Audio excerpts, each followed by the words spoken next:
Nostalgia. Hi guys, welcome back to another video. I just want to say I couldn't do it months ago, but I actually did it on the 10th of May.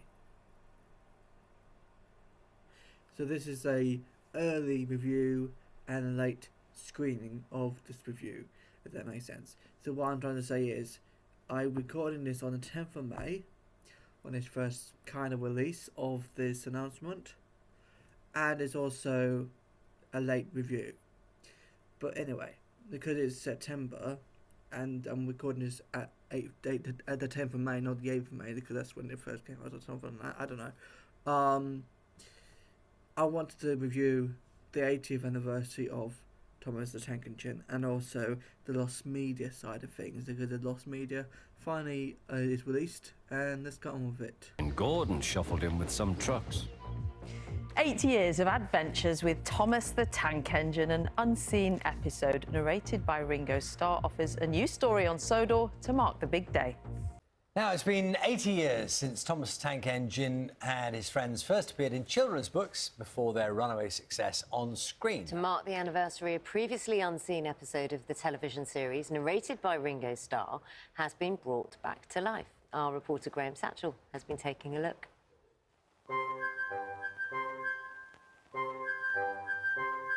Never-before-seen footage of the pilot episode of Thomas the Tank Engine. It was filmed in 1983, but only recently discovered in the archive. One day, Thomas was at the junction when Gordon shuffled in with some trucks. The unmistakable voice of the original narrator, Ringo Starr. Phew, remarked Thomas. What a funny smell. Right from the very beginning, we see Thomas as a slightly cheeky little engine, this time making fun of Gordon, the bigger, stronger tender engine. Do you know what I think it is? It's ditch water. Thomas the Tank Engine harked back to a time where politeness was expected, rules had to be followed, and naughtiness normally had consequences. In the pilot episode, Thomas, already having been quite rude, ignores a warning sign with calamitous results. Stupid old boy, said Thomas. There's no danger, there's no danger. Look out, shouted his driver. Come back. Fire and smoke, said Thomas. I'm sunk. Sunk indeed. What will happen to him? Oh dear, he said, I am a silly engine. It's Thomas. Hello, Thomas. Thomas and Friends was a hugely popular children's programme. More than 500 episodes were made, airing in 150 different countries. I'm sending you to work on the new branch line, Thomas. Maybe that'll help you think about being a little less cheeky. It had a major reboot when Mattel bought the franchise more than a decade ago. New animated episodes were made with new characters, many of them female for the first time. It's almost like a little enchanted forest. Oh, the kind of place you'd find fairies and elves and magical creatures. Marion the Railway Steam Shovel was voiced by Oscar winner Olivia Colman. Oh, hello there. You must be Annie and Clarabelle. Ryan voiced by another Oscar winner, Eddie Redmayne. My name is Ryan, and I'll be your engine today. Down a mine, is he? Ho, ho, ho, laughed Gordon. What a jokey chortle, puffing to the rescue. Back in the pilot episode, Thomas is about to be rescued by Gordon, the engine he was so rude to at the beginning. Heave, called the fat controller. There is a moment of jeopardy, but Thomas is finally rescued and lessons are learned. I'm sorry I was cheeky, said Thomas. That's all right, Thomas, you made me laugh. 80 years on from the publication of the original books, the release of the pilot episode is a nostalgic reminder of simpler times. United we stand, together we fall, said Gordon grandly. And buffer to buffer the Allies puffed home. Graham Satchell, BBC News. So, here in the studio, Mark Chambers, whose grandfather wrote the original Thomas the Tank Engine books. Ian McHugh is producer of Thomas Adventures on TV. Welcome to both of you. Thank you very much. Mark, for you, all of this is very personal, isn't it? Going right back. Take us to a place in time, your grandfather reading these stories to you. Yes, indeed. I have memories going back to very early days. I would think probably 5 years old, and him coming to stay with us at the family home in Devon.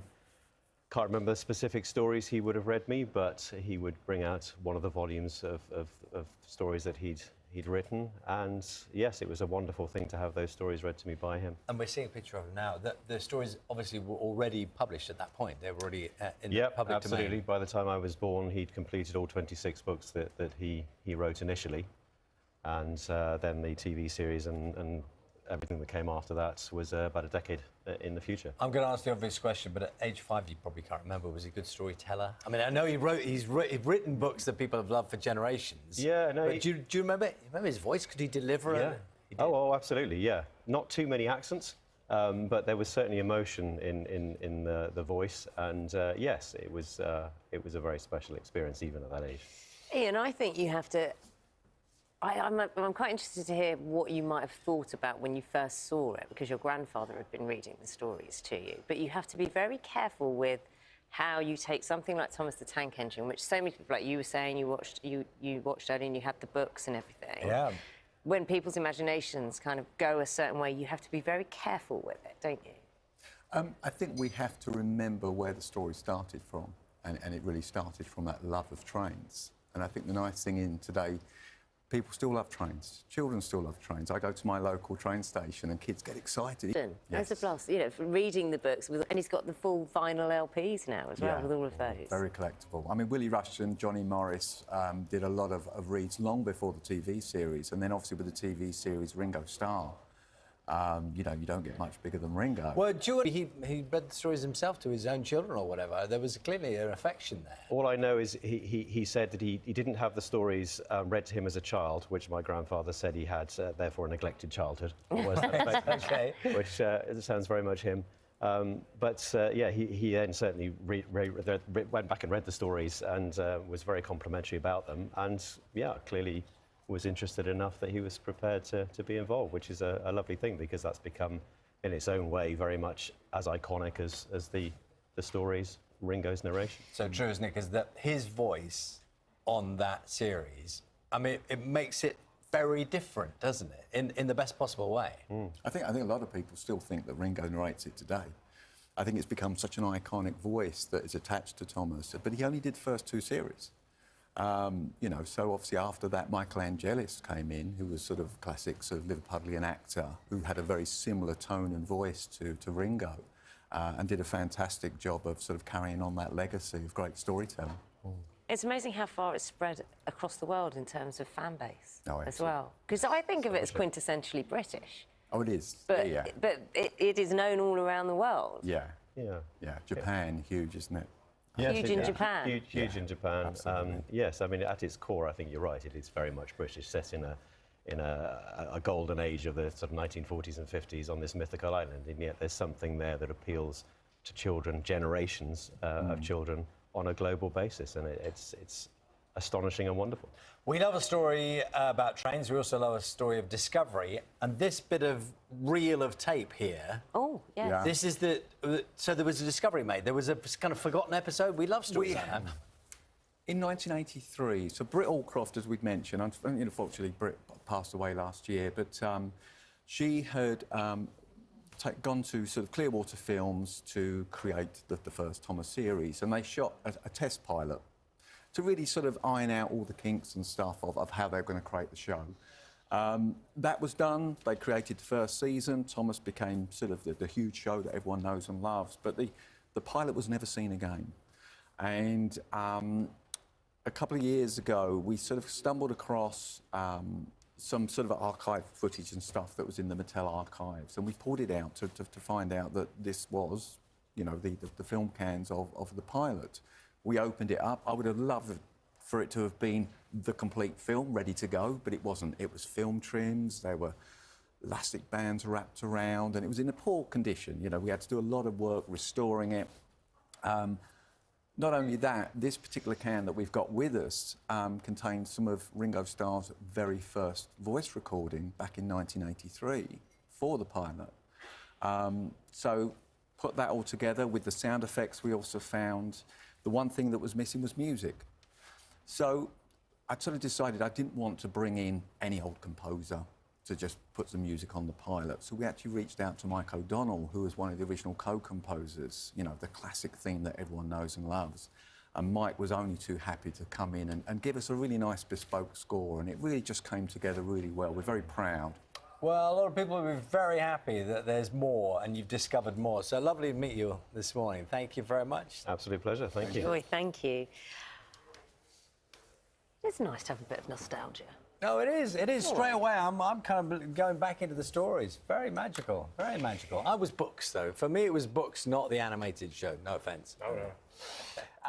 So yeah, I fixed it from the last episode or something like that, because some nostalgia, my nostalgia episodes ago, I didn't have the backdrop on, so I'm so sorry about that. I was just wanted to do a review about Peppa Pig's pregnancy, Peppa Pig's mum's pregnancy. Not Peppa Pig itself, but like Peppa Pig's mum's pregnancy. And I wanted to do an episode about that, so that's why it's, yeah. But yeah, I wasn't a big fan of Thomas the Tank Engine as a kid. I had stuff like the bag of it, and that was probably it, and probably some toys. But once I'm a fan of it, I was a fan of Noddy and Come Outside, I think, and one of those sort of programs I liked. I was a fan of those programs. I wasn't a big fan of, or huge buff of Thomas the Tank Engine, I don't think. I had a few of some merchandise and stuff like that, and that's mainly it. But I will do a proper Thomas the Tank Engine episode later on in my nostalgia years of this series. But not this season, I won't do. But next season, probably, or the season after that, I'll probably do my nostalgia of Thomas the Tank Engine, a proper episode of that. You know, a proper review of that. So that took me a long time to speak, if you didn't notice the way the edits were. So, okay, never mind. So this is the 80th anniversary, kind of ish. It's not really the 80th anniversary. Like 80th anniversary, is like 85 years. So it's mainly like what, 80 something minus years, not minus, but like take away, because it came out in 1983, not 1985. So I don't know why it's called an anniversary, but who cares? It's about that sort of thing, so it doesn't really matter. But yeah, I don't do much anniversary specials that much. I only do a couple of them a year, and I don't do all of it, if that makes sense. So I'm not sure what else to say apart from the fact, thank you very much whoever wrote the books, because otherwise we won't have them in the first place. Because they used to have a fun fact. They used to have a thing in the 1950s, a pilot actual live episode of some of the Thomas the Tank Engine episodes, if that makes sense. And it was live, and that was it. No, nothing else, because it was so bad. You can watch it. So I'm not going to show you all because of maybe because of copyright, or maybe because of this, maybe because of that, and that's mainly it really. So I don't know because we did this before I was born, not the 90s Thomas the Tank Engine, but I'm talking about the 50s Thomas the Tank Engine. So this is before I was born, so I haven't got a clue what it's about with the Thomas the Tank Engine, 1950s, whatever. So, but I grew up with the 90s and the 2000s and kind of the 2010s Thomas the Tank Engine, and that was it. So, yeah, thank you very much for watching this video. Hope you like it. I know that this series of my nostalgias this season is quite short with videos. It's not a long video. Some people say they want long videos, and some people say they want short videos. So I will do short videos this season of my nostalgia. Why not? So yeah, thank you very much for watching. And I know I don't talk about loads of stuff in this season at the moment. You know when sometimes you want to say something but you don't know what to say in a video? Write it down, Craig. And I do write it down, but it still doesn't come across well for some weird reason. But yeah, I think watching back at these episodes of Thomas the Tank Engine, the evolution has changed. The writing has changed a little bit. The effects has changed a lot.